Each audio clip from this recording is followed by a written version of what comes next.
5, 4, 3, 2, 1. Hello and a wonderful evening here from Nigeria and wherever in the continent of Africa you are listening to us. It's good afternoon, good morning, and good evening. It's a pleasure to be having this quite interesting conversation with friends across the globe in other continents. But precisely, we're streaming live the IARJ in Africa. And you can also join or be part of this conversation by going to our Facebook page. And just in case you're missing this and you can understand, you can have a recording on our YouTube channel, which you can go to have this, and you can also subscribe for further conversation across our board. Like I said, good afternoon from this part of the globe, and it's nice to have you out there. We are having what we call a series of global dialogues within the thematic area of religion and politics, And I see a lot of people nodding, wondering. And we started this in November with a conversation with our Southwest Asia audience. And it was quite an interesting and revealing conversation. And it's nice to be having the African leg. So what do we want to look at in the next couple of minutes? Conflicts, the intersection of conflicts, the consonants around conflict, relationships between religion and politics, as it deeply affects and shapes community, as it shrinks or opens civic spaces for conversation, how it affects lives of journalists, communities, peace builders, development workers, marketing, and all spheres of the socioeconomic spaces that we have in Africa. Today, I have wonderful guests who will be introducing themselves shortly. But let me give you a spice of what you would expect. On the African leg, we're looking at politicians, their campaigns, and how religion plays a role in their campaign. And we like to x-ray. In many African states, there is a conversation around the secularism of governance. Is government secular? Is the constitution secular? What happens when a political party favors one religion or a specific faith? How do communities react, and how do they use communities to, in such circumstances? Does this lead to conflict? Of course. Who are the aggressors? Who are the victims? The politicians or the citizens? We also want to x-ray why politicians themselves use religions in their campaigns. How can journalists play roles as gatekeepers and agenda setters? And then we will look at the role each of our panelists plays as a writer, a journalist in dispensing news and acting as a gatekeeper and agenda setter. Let me quickly say that technology is often not our friend in this part of the globe, and so there will be nitty-gritties off and on, but please do bear with us. I want to acknowledge all those who are watching through our Facebook page, and like I said, there will be a video recording of the dialogue available also on our Facebook page and our YouTube channel, and of course the IARJ website. Again, a wonderful evening. So while one of our guests tries to join in, I did like for you, Nana, to make an introduction, what you do, who you are, and what part of the globe you're joining us from.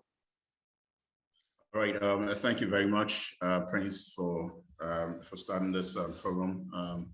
I'm glad to be offered the opportunity to be here this afternoon. I'm from Ghana. I'm based in Accra. That's the capital city of Ghana in the West African, one of the leading, West African nations. And I'm a journalist by profession. I'm a correspondent for South African news media called Bestech Africa. And I'm also a media consultant here in Accra. I'm a member of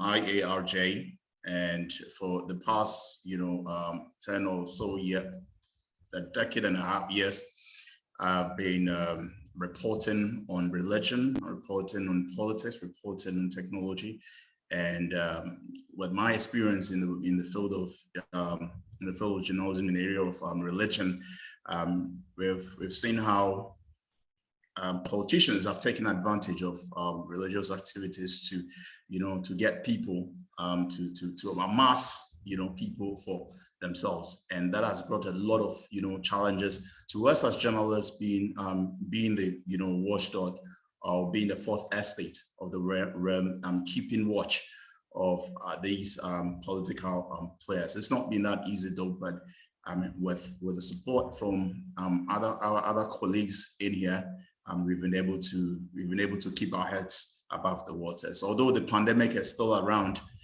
which has brought another challenge to what we do here in our profession.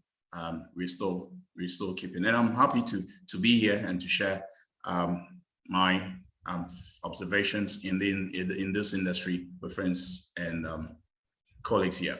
Thank you. Yes, while we try to see if Odinga has joined us. Odinga, are you with us? Yes, I'm here. Could you kindly introduce yourself? You come from Africa's most populous Black nation, and you just said Africa. You rather just said Nigerians are even more religious than Ghanaians. Tell us what you do, who you are, and please, I did like for you to start from that point where you said Nigerians are very, very religious people.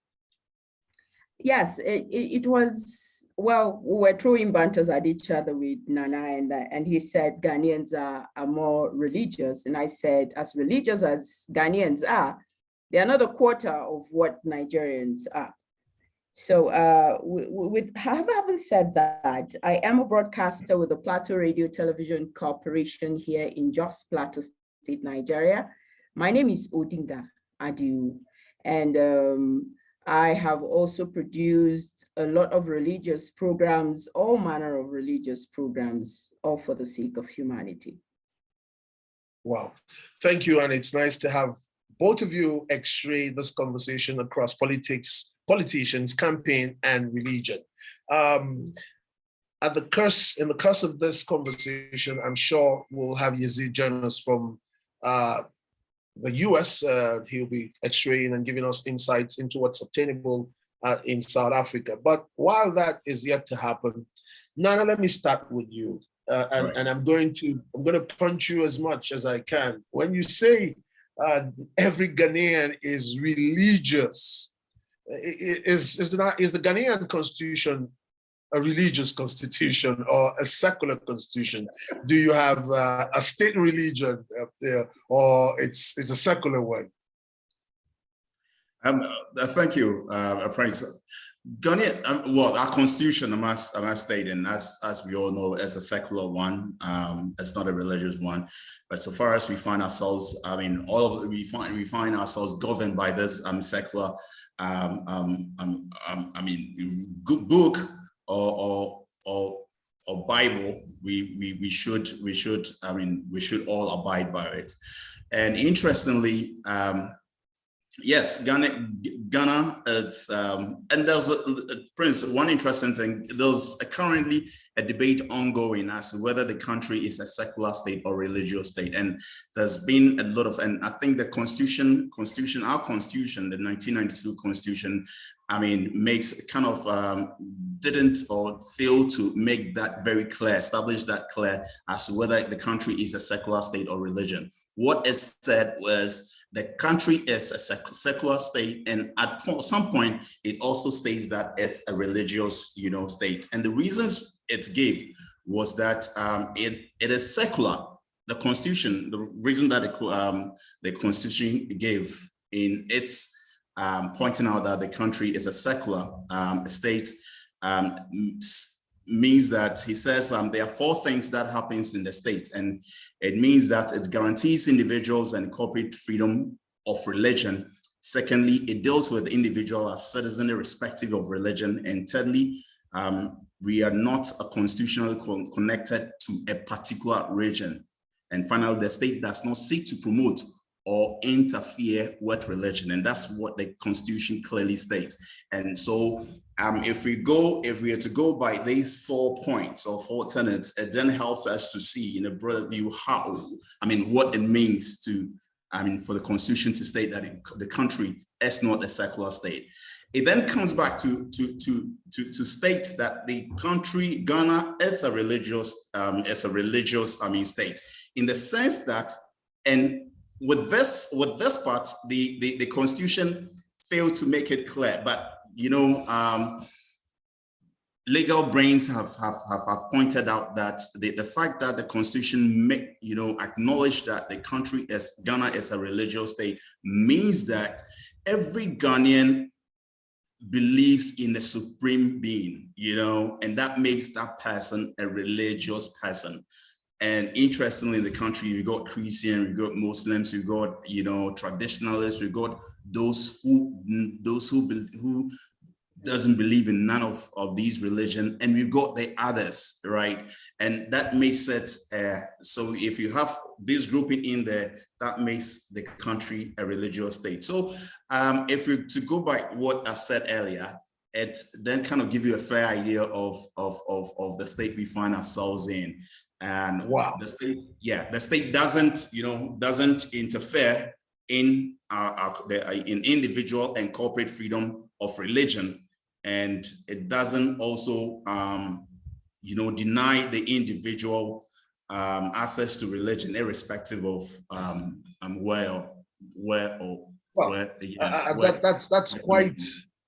that's quite interesting. I just learned something there. And Odinga, I was going to ask, it becomes even more complicated, I'm sure, from the Nigerian experience you want to share with us.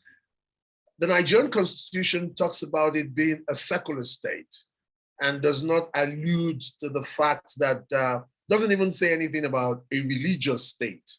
And people have always had this conversation that Nigeria isn't even a religious state. It is a multi-religious state with several religions, apart from the big two, so to say. In your experience, how has that played out? Is Nigeria a secular state or a multi-religious state in practice, or a religious country, like you said, even more religious than most African, if not all African countries? Well, by constitution, Nana, we're not far away. Nigeria is not far away from Ghana, where the laws are concerned, and whether or not it gives freedom of religion to its citizens. But the fact still remains that Nigeria is a multi-religious country where we have two main religions, and then there are traditionalists, and like Nana said, we also have people who don't even believe in God. And it's quite religious in the sense that you could move like 20 to 30 feet and you have a worship place. You move another 20 to 30 feet and you meet another worship place, whether it's a prayer ground for the Muslims or it's a church for the Christians. You find these things on a daily basis and in every nook and cranny in Nigeria. So Nigeria is a multi-religious country. Wow, a multi-religious country. Nana, let me get back to you. All right. So in a multi-religious country that prides itself as operating a secular constitution, and I see the dynamics, you went into the details of explaining what makes it secular. How do politicians maneuver, especially within the political space and in discussing with a country that you have alluded to the fact that they hold religion very, very, very important? How does the political space play with this dynamics? Well, I must say the politician always would love to find a way to play with religion, with people's sentiments with regards to religion, in the way that would help galvanize those people for their cause. And so yes, the politicians are aware of what the Constitution says, and always looks at, you know, I don't think I don't think they are loopholes, but they always look at, you know, the other side that could help them, you know, benefit from these religious groups. And a key example here in Ghana, it's recently the government came up with a proposal to build a national cathedral. And what that means is it's a national cathedral, and so our Muslim brothers would not have, you know, would not be part of it. And there were a lot of, you know, there were a lot of, you know, debates as to why we should have this national cathedral and not something that would unify all the various, you know, religious groups in the country. And I think one of the vice president, who happens to be from the Muslim, you know, side, went to the national chief imam, who's a high level personality, religious personality in the country, very revered in the country, and had a tete-a-tete, you know, discussion with him. And trust me, within a day or two, the national imam, could you believe, donated into the coffers or to support the building of this national cathedral. And that is to, you know, that is just to tell you how the politicians always find ways of means of, you know, getting access, taking advantage of key, you know, religious personalities in the country to, you know, to carry out, I mean, their plans or their agenda, without hurting, you know, without hurting the religious sentiments, you know, of the other following, be it Christianity or Muslim.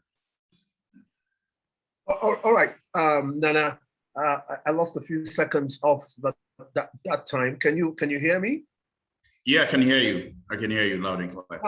Now, Odinga, I did like to take you on this, Odinga, if you're with me, and I know you are. Yeah. This is it. If you look at the importance that religion holds in African life, not only in terms of the numbers of believers, but also regardless the varieties of religious experiences and its link with politics and the public spaces. This coincides with the Nigerian experience, where we as Nigerians pride ourselves as having the biggest congregation in Africa, if not competing favorably with the world. Of course, in line with democratization and economic liberalization, in the political spaces, there are concepts that have become very, very novel, but have been there, albeit unwritten. How has Nigeria coped? And where am I heading with that question? In Nigeria, if the president is a Christian, the vice president will be a Muslim. If the president is Muslim, hitherto the vice president is Christian. How has that, in effect, has that beyond cohesion? Has that worked? How has religion worked? Do we say we have a religious governance? How has it worked? What's your experience like? Well, the Nigerian experience is quite fascinating and interesting. Now, this is a country that is grappling with the fact that it wants to unite its citizens, devoid of religion, devoid of ethnicity, and all of that. Yet, on a daily basis, we find ourselves plunged into these issues, particularly the religion and politics. And it's so obvious so much that it has affected the style of governance in Nigeria. Now, for example, religion has affected politics so much that politicians have now devised a means. If you are a Muslim politician, since your religion gives you the permission to take 4 wives, one of your 4 wives could be a Christian. So that tomorrow, if you want a political space, you would go to the church and claim that your wife is a Christian, you're living together, and all that said to the church, and you get support. That's how bad it is. And aside that, the segregated political activities, candidates come out today vying for positions into offices. You're not looking at the antecedents of the candidates, whether it's a Muslim or a Christian. You're not looking at that. You're not looking at whether the person has the capacity to occupy that office. All you want is, I'm a Muslim, so I want him to go represent me, regardless whether he can or cannot. And that's how bad the situation is. And I think in as much as it could be agreed that religion and politics can help develop our country or our continent, I still think that we have a long way to go if we don't know where to place religion where politics is concerned.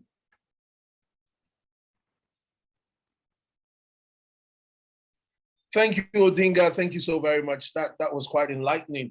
Yazid has just joined us from, should I say, downtown US, big brother. Yazid, can you hear me? I can hear you loud and clear. Yeah. Hi. Good evening. Good evening. Oh, good morning. Good morning from my side. I'm on good the morning from your side. In South Africa, do you need to marry a Zulu wife to get spaces? A Zulu Christian wife, so that you can get a political space? Is it the same experience? Share with us what it. I've never heard of that. That must be a myth going around in your part of the world. It's something that, no, fortunately not. You know, I've been listening to the different points, and thank you to our colleagues for sharing their views. Something that we have to acknowledge is that religion is not bad. Religion is not the problem. And religion exists in our society in all spheres. We are talking here about politicians who use religion for their political gain. And we have seen that in South Africa as well, you know.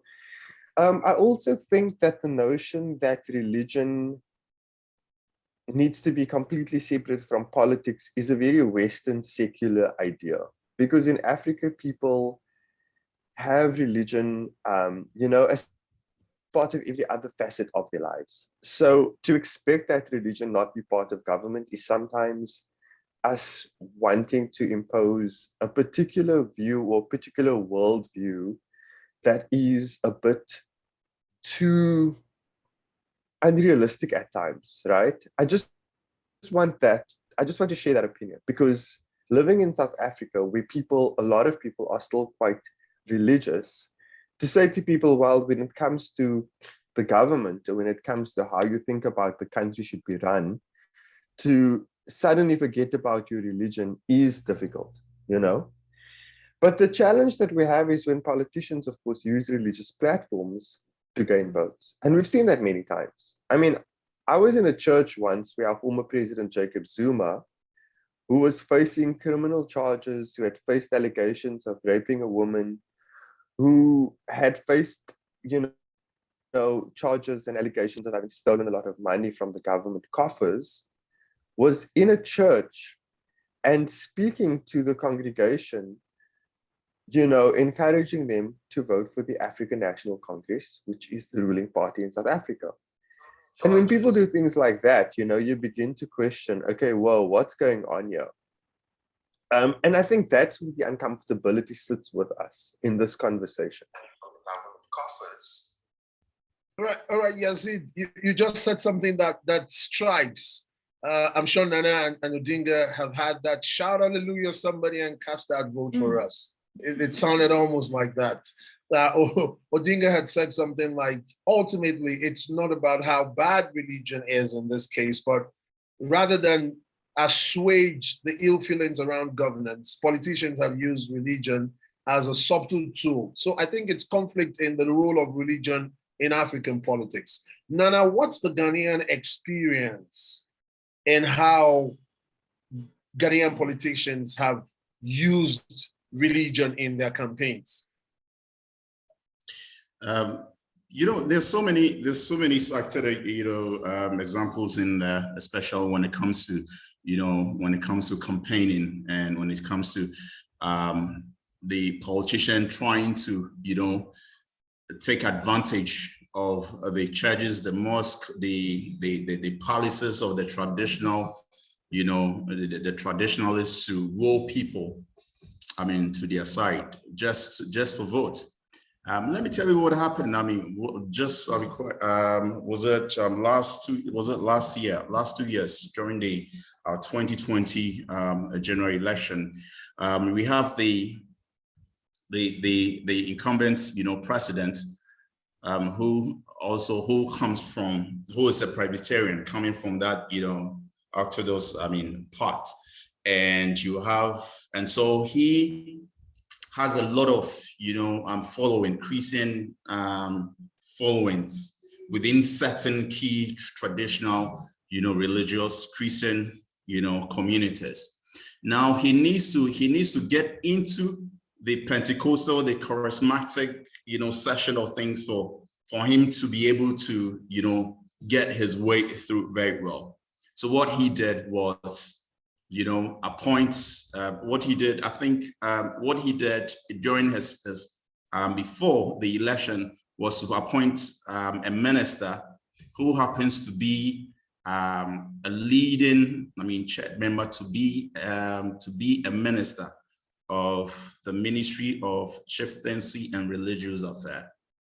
And so with this, it was able to, during the election, this minister, together with the president, were able to, get into all the various, charismatic churches in the country. And they were able to, trust me, they were able to, organize prayers at the Jubilee House, for special prayers for the president and for the nation and for their political party. And they were able to get some of the political, those church leaders to, to prophesy. And I guess it happens throughout the whole of the continent. And his vice president, who happens also to come from the, from the Muslim side, also then have to then galvanize people from the head side as well. And this is where he tapped into the, the highly revered, Muslim personality in the country, the Sheikh, the national chief imams, quarters, where he was able to, where I think his wife is connected to the national chief imam, coming from one of the families there. So he has more or less a stake in the activities of, the national chief imam. And through that, this vice president was able to, get a lot of, Muslims from every part, of the country to support him. And as they move on during the campaign, I think the president then quoted one scripture at Isaiah. I've forgotten the particular scripture, but there was, and that became a campaign, a campaign slogan, that the battle is the Lord, right? And immediately he mentioned the battle, or that slogan is mentioned everywhere. Trust me, every Christian feels kind of okay, he's a person. And that to me, was a subtle way that these political, politicians use in getting into the religious arenas to get, people for themselves. And that is that is very it's not bad though, but it's unfortunate but you always have politicians taking advantage of, the religious groupings in the country for their, nefarious agendas. Yeah, talking about that, Nana, let me drive back to Odinga. I like that part. The battle is the Lord's, even when indeed the battle is for the politicians. I can understand that. Sometime in 2016 in Nigeria, 2015, 2016, people made a meal of the incumbent president of Nigeria, President Muhammadu Buhari, going to a church program. In this case, it was a Redeemed Church, which is one of the biggest denominations in terms of radical Protestants. The issue here was he went into that church wearing his cap. He should have removed his cap, being a Muslim.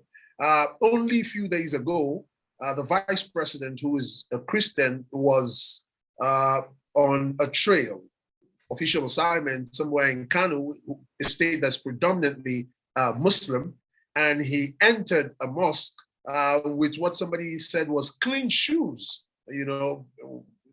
alluding to the fact he had no business being there with shoes, but because it was a political event. Now, Odinga, my question is, how do politicians in Nigeria, do they manipulate religion, or the people themselves push politicians to have to use religion? Because Yazid and Nana are saying, if I hear them properly, are saying that it's not about religion necessarily being something terrible. It is just the manipulation of it. And before you quickly take the answers to that, let me please indulge audiences across the globe. Our friend Yazid is under the weather. It's pretty cold in the US and cold in Jos right now. And that's why you can't see his not too well face. But trust me, Yazid is a handsome freelance journalist from South Africa. So Odinga, back to you. I think we have all agreed to the fact that religion has existed long before human beings came to be. And in itself, is not an issue, but the manipulation by politicians to get what they want is discussed for today. And I don't know whether it is the followers who have pushed the politicians into manipulating religion for their own votes, or the politicians themselves discovered that religion will work good for us if we use it for this purpose, and they decided to use it for their gain. I don't know. But the issue is, whoever discovered it and is using it, it's totally wrong, because it's bringing a divide in our society and a lot of other negative issues that are coming from the use of religion for politics. Now, for example, 2023 is by the corner, and a lot of aspirants are out and everybody is singing his song and beating their drums on how they are the better candidates for Nigeria come 2023. I woke up yesterday, I don't know for how long that video had been on the social media, but I saw a gathering of ulamas who were praying for a particular candidate. And they're using religion to actually present that candidate. And these ulamas are not cut across tribes and ethnicities. It doesn't matter where you're coming from. As long as you are an ulama or a Muslim, you are just part of that prayer. And they were all doing it. And the question I ask is this: are we up for the game of electing a religious person, or because it's our own, we're not talking about antecedents or competencies or the value he's going to add to Nigeria? We're talking about religion. It's mind-blowing to see that in this time and age, people are thinking like that. If ever we want to move, I think that religion should be treated separately or handled separately, and politics should also be handled separately. Thank you, Odinga. And Yazid, I'm coming to you. This is intentional. The reason we're having this conversation might not be far away from the fact that there is a renewed presence in public spaces that has also led to new understandings of what religion means and how it figures into both African making, world making, and identity politics. I'm sure you're not oblivious of what had transpired during the Trump presidency, where a bulk of conversation were centered around the evangelicals, and I use that broadly, the evangelicals, and Africa was laden with so much videos of people praying for Trump being the Messiah, and all that. Generally speaking, what would your experiences be like in relationship to these renewed presences of religion in public spaces? Is that a question for me? Yes, Yazid, yes. Okay, cool. So coming from South Africa to America has been really interesting because I feel sometimes that in South Africa, even though, we have this very big religious community and religious affiliations, people generally are skeptical of politicians who use religion and religious platforms to gain their political careers. And this is because we've seen how, for example, in the apartheid era, religion was used to demonize Black people. The church itself was part of the apartheid apparatus.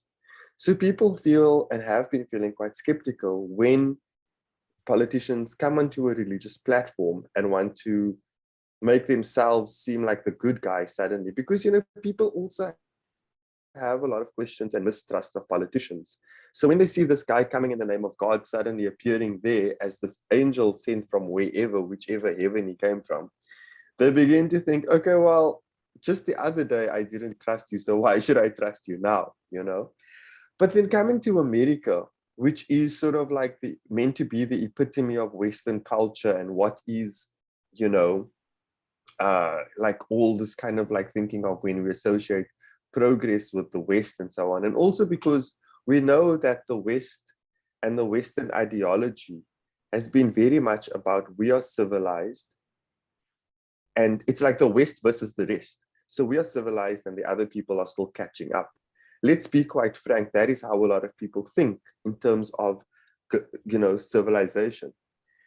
Because over the last 200 years with religion and language, America and Europe has dominated the discourse in whether it's academics speaking about religion, whether it's about what is progress, So associating progress, for example, with people being able to differentiate between this is religion and this is politics, coming into America and saying, whoa, it's not actually like that. Religion has such a big role here in politics. And I would have thought, okay, as a Western nation, they would have been more inclined to be able to talk about politics very separately from religion. And again, religion is not the problem. We know religion is not the problem. I'm not here to demonize religion. I am a person of faith. I know many other people of faith. They are good people. So religion is not the bad thing here. But then you come to America and you think, but whoa, like this issue of abortion and this issue of gay marriage or this issue of so many other issues, becomes about religion and not about, the ethos or the ethics of a democratic Western society. So that for me has been really interesting, to see how every aspect is, even in the political space, how every aspect is clouded by a predominant Christian ethos and a specific Christian belief and a specific idea of what a Christian is. So for example, even with Black Lives Matter, we've seen, for example, certain churches who don't want to put the Black Lives Matter sort of like symbols in their churches or words in their churches because the congregations might not all agree with it, or they might feel that, it's too political, but they would be willing to put an American flag in front of every church which for me as a South African is a symbol of a political message. If in South Africa we had to put the flag in front of every church, it's kind of like linking the church directly to the state, you know? That's how I would read that. But in America, the flag is like everywhere. So yeah, the pervasive feeling that the government and religion, or rather politics and religion, are intertwined is very present here. All right, Yazid, you just raised very pertinent, valid points, and it's quite interesting. It's also one of those things schooling in the US also taught me. It's more so when you have that big picture of America being the big brother of Western values, and then you come to discover, so sadly, that it isn't what it is. And this is to Nana, but Odinga, I did also like your thoughts, but Nana first. Right. Say, for example, and this relates to Nana in a very big way. I'm flipping the coin. Ghana is predominantly Christian. So in Morocco, I had the privilege of being to Rabat once. It's 99% population Muslim, not just Muslims, Sunni Muslims. So less than 0.1% of the population is Shia Muslim. And you have less than 1% that are Jews, Bahis, Christians, traditionalists, and whatever. And Sunni Islam is constitutionally established religion and way of practice of governance in Morocco. And it's based on that pillar of the Malik school of jurisprudence, the Madhib, the Sharia theology. And let's not go into all that details. But then in Ghana, where it is predominantly Christian, and just like Yazid pointed out, do you have the flags in churches as a symbol of nationhood or as a symbol of a political statement? And how does that relate, given the fact that Yazid raised the point? Some of the ideologies are neo-Christian, neo-colonial, and they find resting places in our belief system. Say, for example, the LGBTQ conversation in Ghana. What are the political undertones and where are the religious leanings? Well, so let me handle first let me talk about your last statement with the LGBTQ, the way the religious groupings are handling it, and the political groups are also handling it.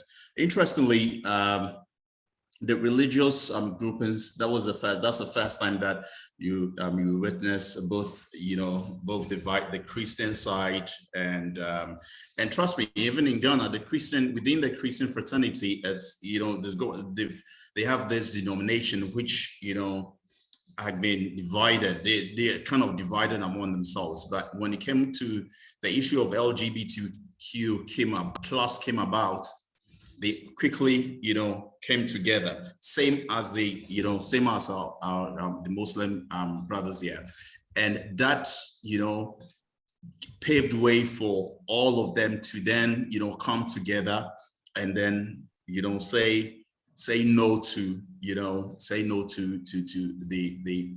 LGBTQ campaign that was, about to be passed into law in Ghana. And although that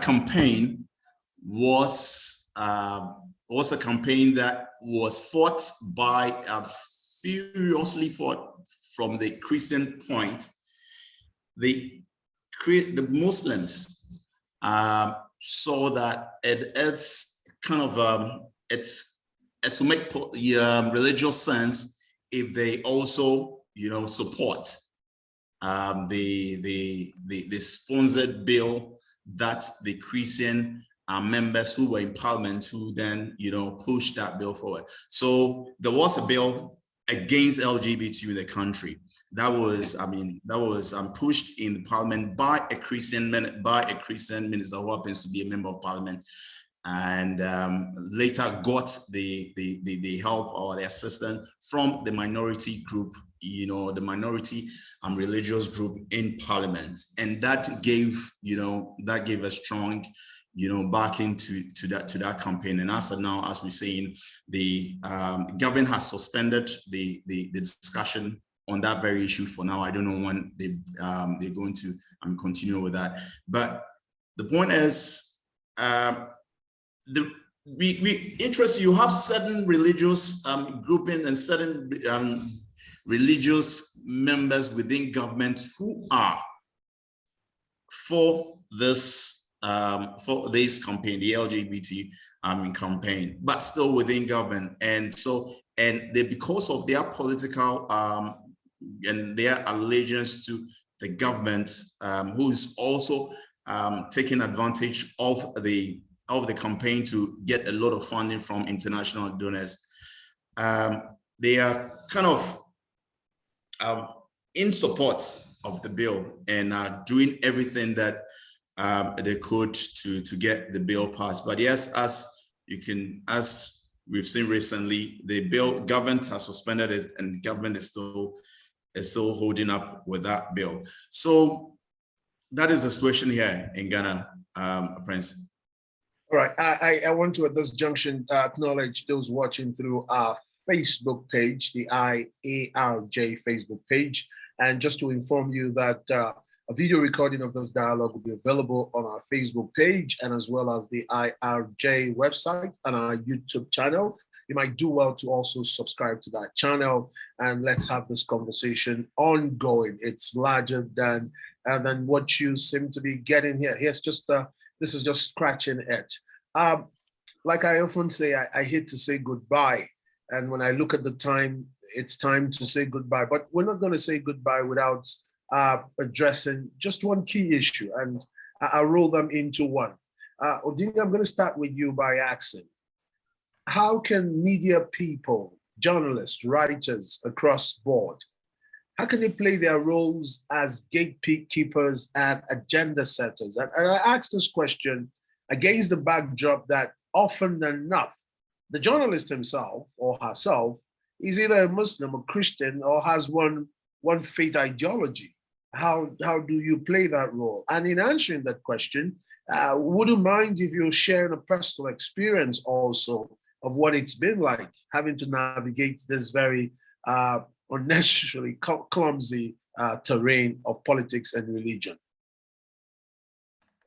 Thank you very much, Charles. In one word, how to navigate as a broadcaster, as a journalist, is think of yourself as a human being. You're dealing with humans, you're reporting human activities, devoid of religion and ethnicity. That's just it.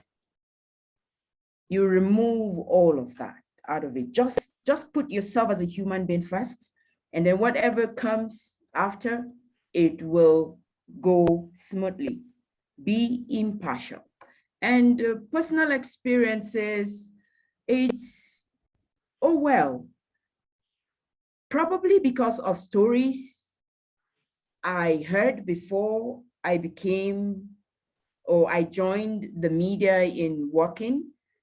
I was scared of going to certain places, but now it's quite comfortable because I understand that most of these prejudices that we see is they are stories that other people have told, and without really finding out whether they are true or not, we have believed them. So my personal experience have been, even though from the beginning it wasn't a pleasant one, but it's okay now that I know better and I understand more. Thank you so very much, Odinga. Yazid, can you hear me? Hello, Yazid? Yes, I can hear you. I can hear you. Yes, I know that. I'm sure you think I've forgotten that. At some point, you did a lot of photojournalism. Is that correct? Yes, it's correct. You do a lot of, I don't know why I'm driving specifically to photojournalism, especially given the fact that one picture tells 1,000,000 stories, not just 1,000 stories. What's your experience been like reporting religion and politics, or political religion or religious politics? How has it been as a journalist, a freelance journalist? So very often it's simply about doing good journalism. You know, I mean, if I had to say anything, with the association, our intention is for journalism to be the winner, you know, within the context of reporting on religion. So we, in any field or any beat, as we call it in journalism, in any aspect of journalism that we're going into, reporting on religion is going to be no different. We are just working in a context where it's about faith. So I'm still going to be doing my journalism and my reporting, just like I would be doing if I were to be at a court case, or if I were to be at a protest or any other story. I don't think who I am and my ethics suddenly change because I'm in a church or a mosque, or I'm surrounded by religious people. I'm still there for journalism. I'm still there to get the story right. So, you know, suddenly being in a religious space doesn't mean, oh, now we need to be more, if I can say, lenient, or we suddenly need to be more sort of like softer with the facts. We still want the facts. Facts is like nutrition, you know, it feeds us. The facts feed us. And we need to give people the good nutritional facts. So I'm not suddenly going to be a bad journalist because suddenly I'm surrounded by godly people and, oh, I must be more compassionate. Of course, I must be compassionate as a human being. I just remember that I'm still a journalist as well. And it doesn't make a difference whether I'm in a courtroom, a protest, or a church. I still want my facts. I still want my story. Wow, Yazid, I like that. You just kill that with that punch. Fact is like nutrition, and irrespective of where you find yourself, you still want your facts. You still want it. I want my good foods, man. I want my good foods. That's true. I know Yazid wouldn't joke with that.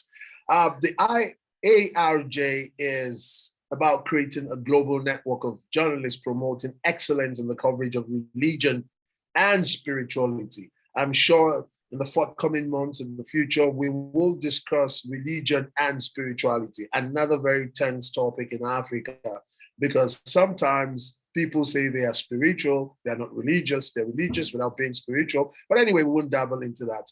In early 2012, the International Center for Journalists, ICFJ, launched the world's first global association of journalists who cover religious issues. The International Association of Religion Journalists aims to offer collegial forums for dialogue such as this, cooperation, online, in-person training in the world of resources and data to promote better coverage of religious issues. And trust me, for those of you listening from all parts of the globe, we're all not just journalists, we're development workers, media practitioners, broadcast persons, marketing in the media. Yazid is a good photographer. If you ever thought of getting a photographer from faraway South Africa to come do some very good coverage, Nana is building intense expertise in business reporting. He was telling me about the B+ rating for Ghana, and I had to nod my head like I know what a B+ Fitch rating is. I'm not a business person. I work in the development sector, and Odinga is a top-notch marketer. The IRJ has what I call the creme de la creme of some of the best hands cut across several thousands of years of journalistic experiences. And it did be a privilege to have a whole lot of you come to be part of what we're doing. Before we run away, like I would say, I hate to say goodbye, but I can't tell a lie. It is goodbye. I would like my wonderful guests, Odinga, Nana, and Yazid, to do me a 1 minute each closing remark. And I will be like a typical African headmaster, just 1 minute, and you move to the next person. Let's start with Odinga. Ladies and women first. Okay. As we have all discussed and we have agreed that religion in itself, it's not bad. It's the way politicians use it to achieve their purpose is what we are really looking at and hoping that it will stop.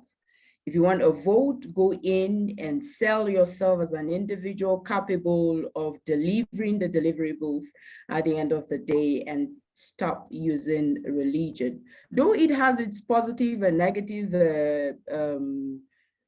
impact as it's being used, but we hope that we will see more of the positive even as we look forward to the 2023 election here in Nigeria. All right, thank you, Odinga. Yazid, I will take you now. So, Charles, I was waiting for you to sing that song by Andrea Bocelli, Time to Say Goodbye. The way you were saying it, I was thinking you're going to break out a song. So let me know. Are you playing the song now? Oh my goodness.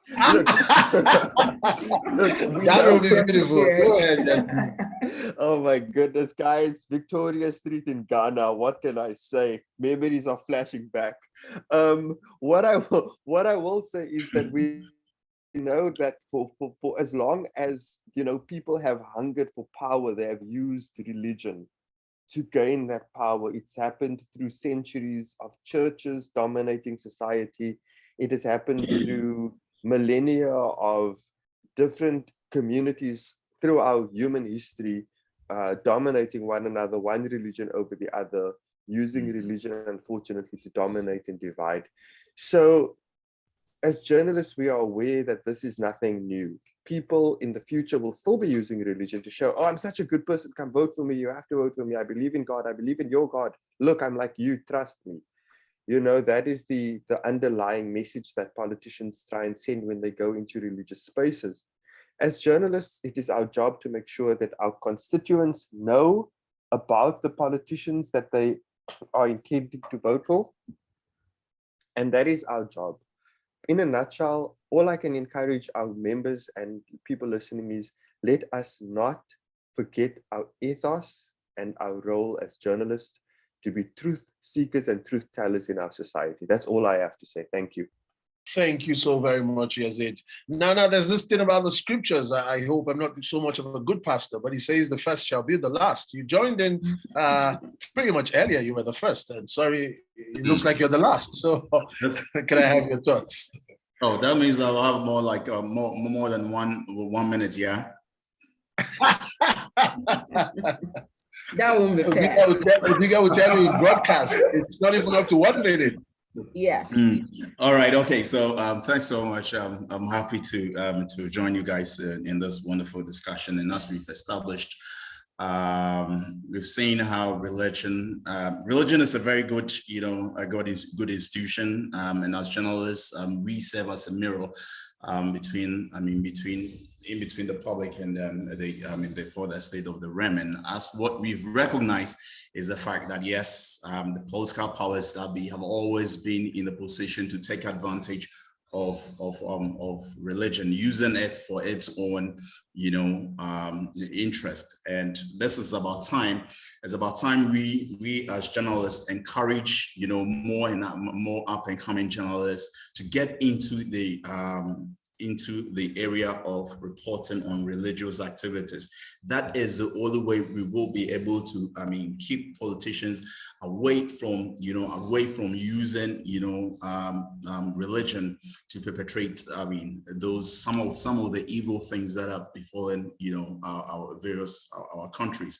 And so for me, it's let's keep doing what we love to do best by being the voices of the people, and let's help the religious also leaders be truthful, and let's encourage up and coming journalists to get into the studies of writing about religion, covering religious activities and writing about religion. And when we do so, we would be able to keep, the religious leaders on their toe, so that we would have a very, easy and cool environment. All right, thank you so very much, Nana. And the IARJ is a respected professional body that transcends national and regional biases, becoming a compelling voice, a trusted source for support, indispensable resource for journalists and writers worldwide reporting on religion. Our website also provides a comprehensive, complete inventory on directory of journalists covering religion, and it offers a place to learn from one another. It's a workspace where we work together on various international stories, original stories, and grant special access to some of the finest and top-notch religion practitioners, up-to-date research on religion throughout the world, guided tools such as mapping, tutorials, feature specially designed search engines that enable journalists across the globe to get deadline access to most of the relevant data you can lay your hands on. I want to say a very big thank you to you, Odinga, Adiwe, Nana Apia, and Yazid. Thank you. Despite your not very strong health, you were able to make a presence. We really do appreciate. To our Facebook audience, we say merci beaucoup. Thank you so very much. I wish I could greet you in every other African dialect, but that will be 52 of them, and we would not leave here. Thank you so very much. This is the second of such conversation. We will be having more of them across the thematic area of religion and politics, which we launched in November. This is the Sub-Saharan African leg, and we will do more, God keeping us as Africans, like we always say. Thank you again, Odinga. Thank you, Nana. Thank you, Yazid. And like they say in broadcast, thank you for those who have walked behind. Andy, we appreciate you. Thank you for keeping up, especially the different time zones. What else can I say? Thank you, thank you, thank you, thank you. And I will not stop saying thank you. My name, Prince Charles Dixon. I will be the face you get to see most of the times we discuss Africa. Thank you so very much. Nana, see you sometime. Hey, yeah.